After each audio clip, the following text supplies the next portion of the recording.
Assalamualaikum warahmatullahi wabarakatuh. Perkenalkan, nama saya Apriana Rahayu dengan NIM 23042015. Di sini saya akan menjelaskan materi mengenai investasi dan kesejahteraan masyarakat. Kita masuk ke pembahasan yang pertama. Apa yang dimaksud dengan investasi? Investasi atau investment adalah suatu kegiatan menanamkan modal baik secara langsung maupun tidak. Ada beberapa bentuk investasi yang umum. Yang pertama, saham. Saham sendiri adalah pemilik sebagian dari suatu perusahaan dengan membeli saham. Potensi keuntungan tinggi tapi juga risiko tinggi. Yang kedua, obligasi.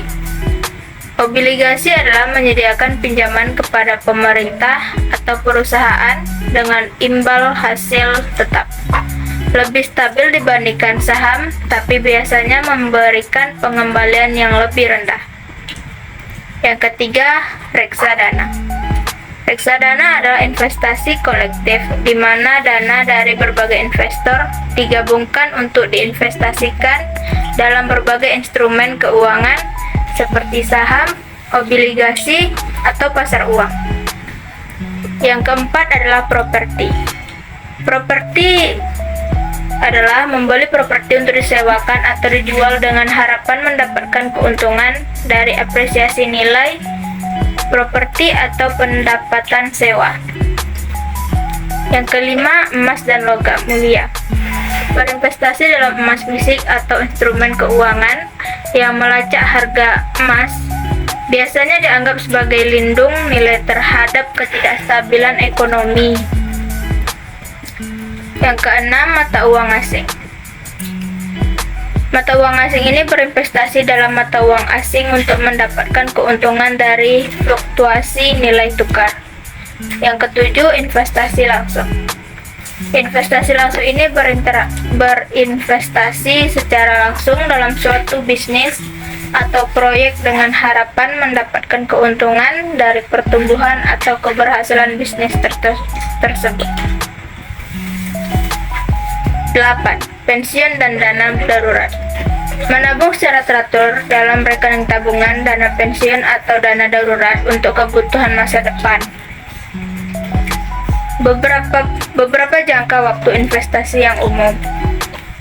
Yang pertama, jangka pendek, yaitu kurang dari 1 tahun. Investasi ini membutuhkan investasi ini untuk kebutuhan yang akan datang dalam waktu singkat seperti dana darurat atau untuk tujuan yang akan tercapai dalam waktu dekat seperti liburan atau pembelian barang elektronik. Yang kedua, jangka menengah. Itu berkisaran dari 1 sampai 5 tahun. Investasi ini bertujuan untuk dicapai dalam beberapa tahun ke depan, seperti pembelian mobil, biaya pendidikan, atau menabung untuk uang muka rumah. Yang ketiga adalah jangka panjang, lebih dari 5 tahun. Investasi ini bertujuan untuk jangka panjang seperti pensiun, pendidikan anak, atau untuk membangun kekayaan jangka panjang. Yang keempat, jangka hidup atau lifetime. Investasi ini dilakukan sepanjang hidup untuk mencapai tujuan jangka panjang yang berkelanjutan, seperti pensiun atau warisan untuk generasi mendatang. Investasi yang dilakukan dengan bijak dapat berkontribusi secara signifikan terhadap kesejahteraan masyarakat.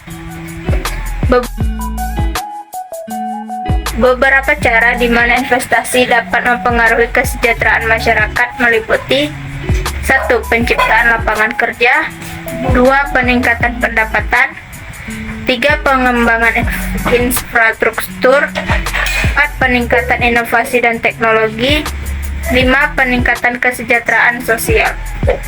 Namun demikian, penting bagi investasi untuk dilakukan dengan memperhatikan dampak sosial dan lingkungan jangka panjang. Investasi yang bertanggung jawab akan lebih mungkin menciptakan manfaat jangka panjang yang berkelanjutan bagi masyarakat secara keseluruhan. Sekian video materi yang dapat saya sampaikan. Mohon maaf apabila ada kesalahan kata. Wassalamualaikum warahmatullahi wabarakatuh. Motherfucking designer right now.